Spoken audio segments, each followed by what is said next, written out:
naše teme i dileme.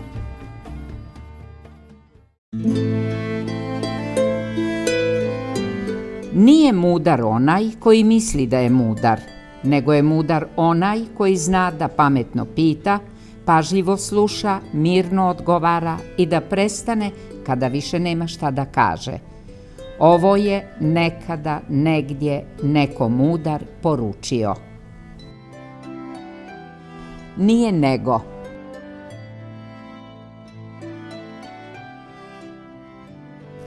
Nije pod kraj ljeta, podkultura, nego pod kraj podkultura.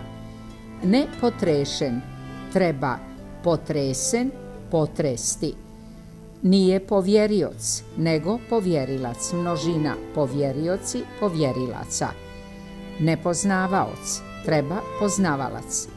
Nije pravobranioc, nego pravobranilac, množina pravobranioci, pravobranilaca. Nije prčnja, treba prčanj, prčanja, prčanju. Nije predavajući, nego predajući od glagola predavati. Ne predčas, treba predčas.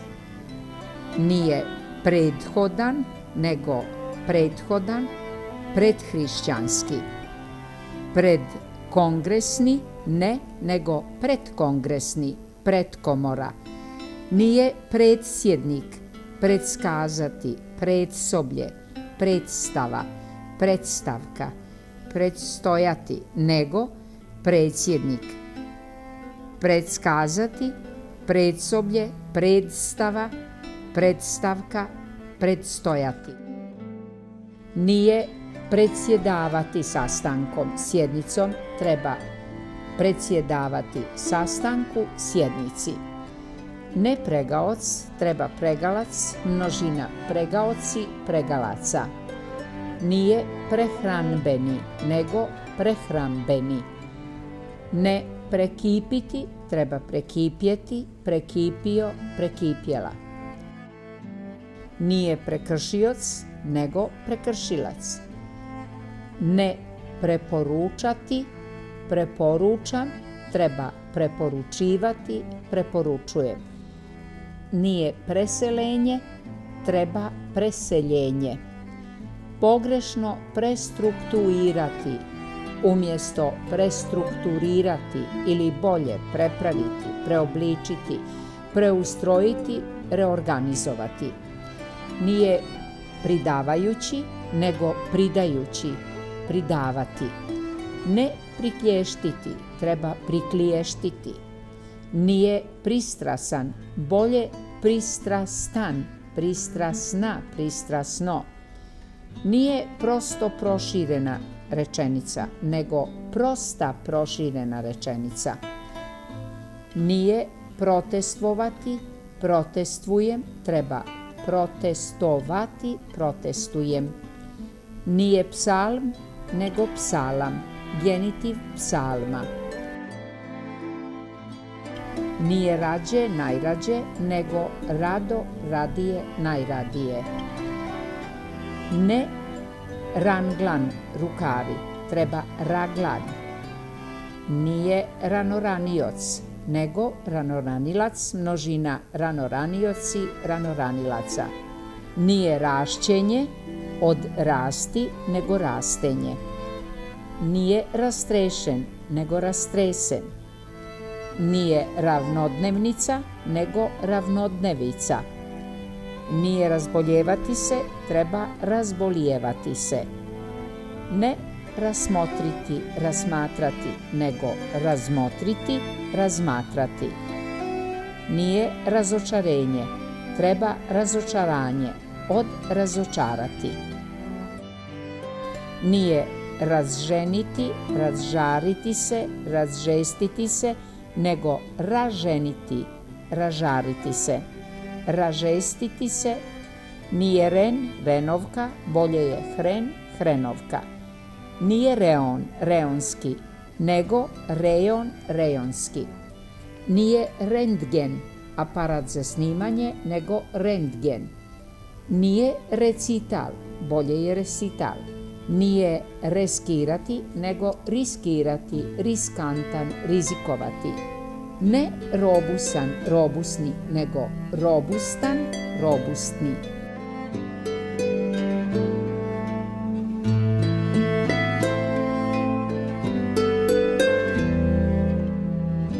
Jezičke nedoumice.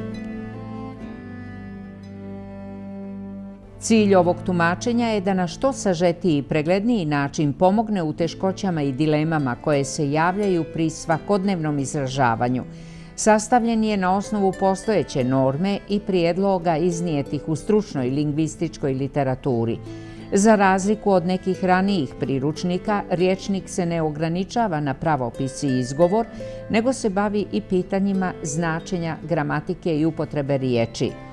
Otuda nijesu sistematski popisivane riječi sa određenim teškim glasovima, među kojima je podosta rijetkih i nepotrebnih, već se težilo da se odaberu oni izrazi, oblici i konstrukcije koji stvarno zadaju teškoće u jezičkoj praksi našeg doba.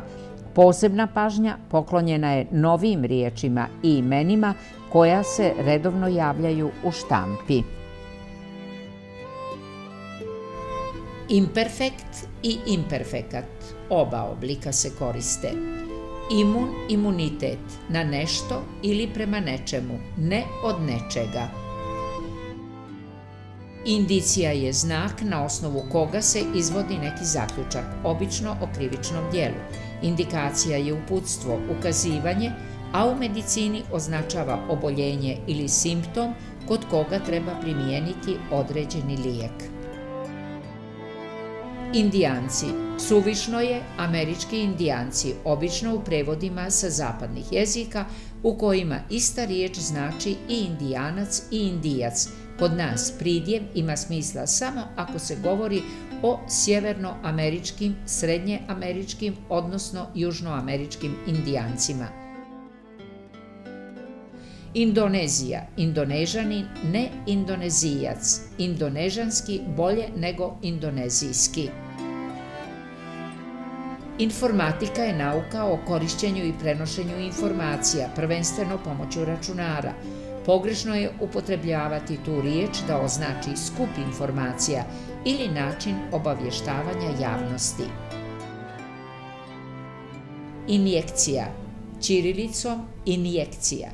Izgovor sa nj, injekcija, više odgovara glasovnim zakonima našeg jezika nego injekcija, kako propisuju priručnici. Pogrešno je inekcija.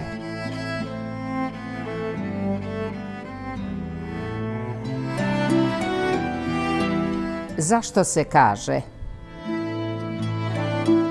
Zbilja, zašto?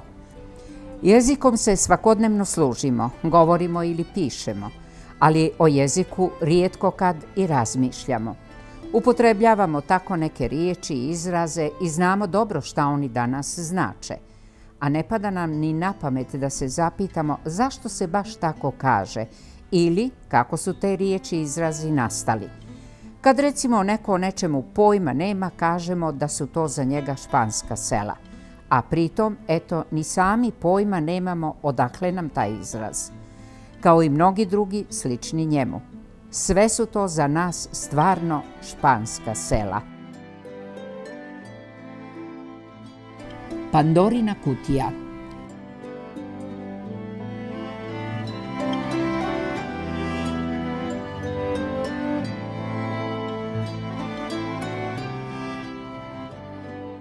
Kad je Prometej ukrao bogovima vatru i podario je ljudima, naučivši ih prethodno raznim vještinama i umijećima, da bi sretnije živjeli, rasrđeni gromovnik Zevs naredi da se na ljude sruče razne nevolje. Učinio je to na način dostojan božanske lukavosti. Naložio je svom sinu, bogu vatre, velikom kovaču i umjetniku Hefestu, da od zemlje i vode stvori biće koje će imati ljudski izgled i snagu, a glas i pogled sličan bogovima. Hefest ispuni očev nalog i stvori djevojku koju Atena Palada zaodene u prekrasne haljine, hore, božanska bića koja upravljaju smjenom godišnjih doba, ovjenčaju je svježim poljskim cvijećem, Afrodita joj podari neodoljivu ljepotu, a glasonoša bogova Hermes lukavstvo i dovitljiv um. Dadoše joj ime Pandora, što znači od svih obdarena. Tako je, kaže legenda, stvorena prva žena. Prelijepu i zanosnu Pandoru Hermes je spustio na zemlju i odveo je mladom Epimeteju, Prometejevom bratu, da mu je preda zajedno sa zlatnom ukrašenom kutijom kao Zevsov dar. Iako ga je Prometej još ranije savjetovao da nipošto ne prima darove od bogova, a on to čvrsto obećao, vidjevši prekrasnu Pandoru i zlatnu kutiju u njenim rukama, Epimetej nije mogao odoljeti iskušenju. Primio je Zevsov dar, a s njim i veliku nesreću za sebe i za cijeli ljudski rod. Kad je Pandora otvorila zlatnu posudu da znatiželjnom i nestrpljivom Epimeteju pokaže božanske darove, iz nje je izletelo mnoštvo zala i nesreća, razmilevši se munjevitom brzinom po cijelom svijetu. Zavist, mržnja, bolesti, smrt i druge nevolje napadoše ljude koji su dotad živjeli srećno. Na dnu posude ostala je zatvorena samo slijepa nada. Jedino ona nije mogla izaći, jer je na znak gromovnika Pandora brzo zatvorila poklopac. Tako je jedino dobro, nada, ostalo zatvoreno i nedostupno ljudima. Strašnije kazne za ljudski rod Zevs nije mogao smisliti. Zbog svoje uloge u Zevsovoj osvjeti ljudima, Pandora je kasnije postala simbol nesreće uopšte, a izraz Pandorina kutija upotrebljava se danas kao slikovit naziv za izvor svakog zla ili dar koji uzrokuje nevolje i svađe.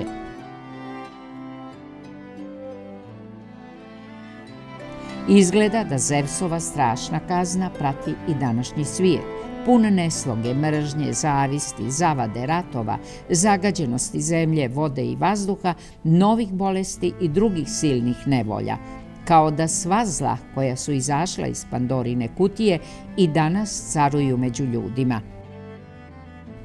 Hoće li se ponovo javiti veliki Prometej da svojom plamenom buktinjom uništi sve nevolje i spase ljudski rod od davne kazne koju su im izrekli zli bogovi?